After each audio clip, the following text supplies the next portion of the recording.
Olá, a partir de agora você é nosso convidado a acompanhar uma conversa com o vice-presidente do Senado Federal, o senador Cássio Cunha Lima. O nosso tema, financiamento de campanha, assunto que está em pauta na Câmara dos Deputados e que volta ao Senado Federal, porque a matéria já foi discutida aqui em tentativas anteriores de reforma política. De qualquer forma, teremos o assunto de volta. E sobre esse tema, conversamos agora com o senador. Senador, o senhor tem uma proposta, um projeto que trata justamente da questão de financiamento de campanha, não é? É uma proposta que permite a doação privada das pessoas jurídicas para um fundo público. Tentar explicar. É um fundo que será ou seria gerenciado pela própria Justiça Eleitoral, onde as empresas podem doar em caráter impessoal.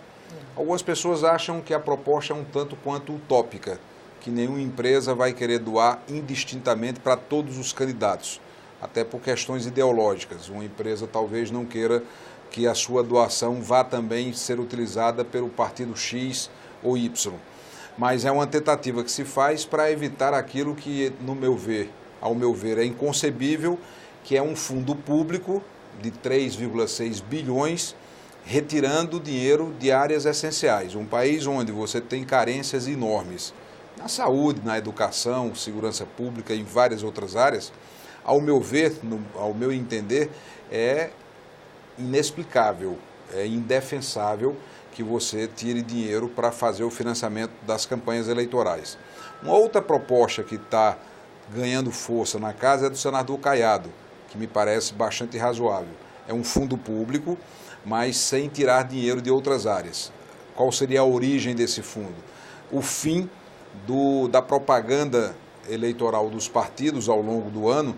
Todos os partidos têm um tempo de inserções na televisão e aquele tempo em horário nobre do seu programa de 10 minutos. Isso representa uma renúncia fiscal em favor das grandes empresas de comunicação que ultrapassa a casa de 1 bilhão. Então acabaríamos com esse espaço que tem audiência hoje cada vez menor, essa que é a verdade, e com o resultado dos impostos pagos por esse espaço que poderão ser comercializados pelas televisões e pelas emissoras de rádio, se constituiria o fundo. Senador, o tema fundo público, né? Com recursos da União, você custear a eleição dos partidos. Esse é o conceito com o qual o senhor está de acordo? Olha, eu acho que temos que encontrar uma forma de financiamento, sim, porque a eleição custa caro. Agora, não pode custar tão caro como custa no Brasil. Há uma distorção enorme no custo das campanhas eleitorais brasileiras. Então, além de buscar uma forma de financiamento, nós temos que encontrar uma maneira de limitar os gastos. Já houve uma tentativa na eleição passada, na eleição municipal, onde o próprio Tribunal Superior Eleitoral fixou um orçamento limite para as campanhas de prefeitos e vereadores, de acordo com o porte e com o tamanho da cidade. Acho que essa experiência deve ser reproduzida para as eleições do próximo ano, de maneira tal que nós tenhamos uma contenção real, verdadeira, um barateamento das campanhas eleitorais. Em tese, a campanha já terá que ser mais barata porque ela ficou mais curta. Ela passa a ser uma campanha de 45 dias apenas. Após a redemocratização, nós tivemos um período que as campanhas demoravam quase 6 meses, porque as campanhas começavam em julho, agosto, e a eleição só ocorria em 15 de novembro. Então nós tínhamos aí julho, agosto, setembro, outubro e os 15 dias de novembro eram 4 meses, quase 5 meses de campanha. Agora não, 45 dias, o que já encurta o tamanho. Limitar de alguma forma a despesa astronômica com o marketing, né, que cobram o que bem entendem. Tinha que fixar um limite também de forma muito clara. E mecanismos, para concluir, de controle do Caixa 2. Não vamos cair na ilusão que o Caixa 2 vai desaparecer. Temos que ter rigor no controle, aparelhar a Justiça Eleitoral de mecanismos de fiscalização, porque você consegue mensurar uma campanha eleitoral naquilo que é visível, naquilo que está, né, materializado em material de propaganda e estrutura de campanha. Agora, as campanhas políticas brasileiras têm um componente que fica invisível ou de difícil percepção, que são os acordos políticos. acordos com partidos, acordos com candidatos e acordos com lideranças que têm potencial de voto, onde através do Caixa 2 você termina repassando dinheiro para esses tipos de acordos, que são acordos que hoje estão, né, sendo devidamente criminalizados. Então é um desafio grande, precisamos, portanto, encontrar uma forma de baratear a campanha, mas baratear drasticamente, tem que ser uma coisa radical. E outra coisa é você encontrar um mecanismo que financie essa despesa sem tirar de áreas essenciais como educação e saúde.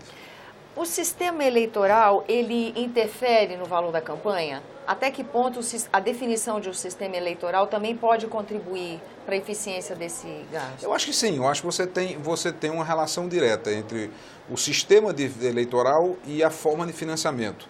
Tanto é que quando se acabou com a possibilidade, até por uma decisão do Supremo, do financiamento privado, o próprio sistema proporcional ele fica quase que inviabilizado. Porque no sistema proporcional, que é o sistema em vigor, os partidos são obrigados a ter uma grande quantidade de candidatos para você ter o que se chama o voto atingindo o coeficiente eleitoral. À medida em que você tem um grande número de candidaturas, e se tratando de dinheiro público, o candidato que tem um potencial de votos maior, o chamado puxador de votos, não pode receber mais dinheiro do que o que tem menor votação, porque é dinheiro público, porque um candidato A vai ter mais recursos do que o candidato B. Então, o sistema proporcional, não havendo financiamento privado, na minha visão, fica praticamente inviabilizado. É quando surge a ideia do distritão, onde os partidos vão limitar o número de candidaturas para aqueles candidatos que têm, de fato, viabilidade eleitoral. Eu não concordo com a crítica que o distritão vem para perpetuar candidatos. Não, ele vem para reconhecer uma realidade que já está colocada na prática. No meu estado da Paraíba, por exemplo, nas últimas eleições, os 12 deputados federais eleitos foram os 12 deputados federais mais votados, que é o que reflete o distritão. Mas no distritão você acaba com o fenômeno Enéas, que tinha em São Paulo, ou Tiririca, que tem uma votação, né? Que tem uma votação extraordinária, uma votação, né, fantástica, estupenda, e puxa 2, 3, 4 deputados com votações absolutamente inexpressivas. Não representam aquele... Com o fim das coligações, também os partidos de menor expressão eleitoral tendem a ter dificuldade, porque na hora que você proíbe a coligação, esses partidos menores não fazem o que se chama de coeficiente eleitoral. Então, eles não terão representação. Então, na minha visão, apesar de todas essas críticas que são feitas, são críticas com uma análise, ao meu ver, rasteira, é uma crítica rasa, o distritão não tem, né, esses grandes defeitos que se apontam e poderá servir, sim, para uma transição para o modelo ideal, que é o que o PSDB defende há muito tempo, que é o distrital misto, que vem sendo discutido desde a época da Assembleia Nacional Constituinte. Eu fui constituinte e já naquela altura, pelos idos de 87, nós já discutíamos o distrital misto. Tanto o distrital misto quanto o parlamentarismo, né? Que agora começa de novo o sistema de governo também começa a ventilar uma reflexão sobre ela, né? Mas nesse aspecto eu tenho um convencimento doutrinário e constitucional. Só mesmo através de plebiscito ou referendo para implementar o parlamentarismo. Nós não podemos, por uma proposta de emenda à Constituição, pura e simplesmente nos sobrepor a uma decisão soberana do povo. O verdadeiro detentor do poder é o povo. Nós somos apenas representantes do povo. E o povo, através de um plebiscito, já decidiu o sistema de governo. Só mesmo um plebiscito ou talvez a aprovação de um texto aqui com referendo e novamente submetido e obediente, rigorosamente obediente à soberania popular para mudar o sistema de governo. O Congresso Nacional, na minha visão, não tem poderes como constituintes derivados que somos, para mesmo constituintes originários que fomos, e na Constituinte, o que é que se decidiu? Realização de plebiscito. Artigo 2º do ato das disposições transitórias. Em tal data, o Brasil vai decidir o sistema de governo. Então, foi o povo que decidiu, só o povo pode decidir novamente essa questão. Tá certo, senador. Eu agradeço a sua presença aqui no nosso programa. Agradeço também a você que nos acompanha. Lembrando que esse é o programa Argumento e que você é nosso convidado a fazer sugestões e críticas ao trabalho da TV Senado pelo 0800 61 2211, que é uma ligação gratuita. Eu lembro ainda que você pode rever esse e outros dos nossos programas por endereço eletrônico senado.leg.br/TV. Até a próxima.